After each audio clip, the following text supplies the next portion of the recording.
this was a conversation about risk. It was a presentation about risk.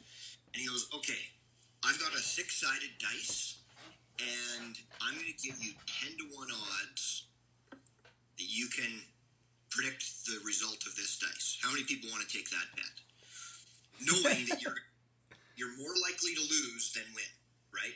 And some people put up their hand and some people didn't. And he said, okay, the correct answer to this question is, yes, I want to do it, but only if I can do it as many times as possible. Like, I want to do this 1,000 times, right? And that's exactly how I look at, like, this program here, right? So because the way that you wager, like, it's infinite. There's no limit to how long or how many times you can do this stuff, right? So we're dealing with something where, Ray talked about the fear of missing out. That needs to be thrown out the window because there is no limit to how far this can go.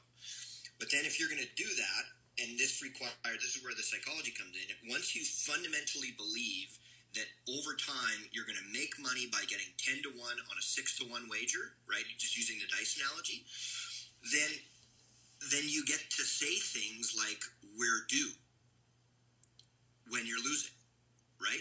Because if you're losing, knowing that you're supposed to hit 1 out of every 6 of those wagers on average, but that doesn't mean you might not lose, like you could lose 20 in a row, 30 in a row, you could lose 40 in a row in that scenario, right? Like, that could happen. But when that happens, that just means that the odds have to catch up, right? They have to. So, like, my favorite time to bet, and what I've seen from you, Pacer, is that often your best nights happen when you've had a tough start to the day, particularly in football. Right? Yeah. Like, you've had a shitty morning and you watch the number of people viewing live, it drops off. The people who end up making the most money are the ones that have the resolve to go, boys, we're due. Like, I'm not leaving now. Are you kidding? I was going to miss all those. I'm going to sit through all those losses and not be here when the odds catch up. What are you, stupid? Like,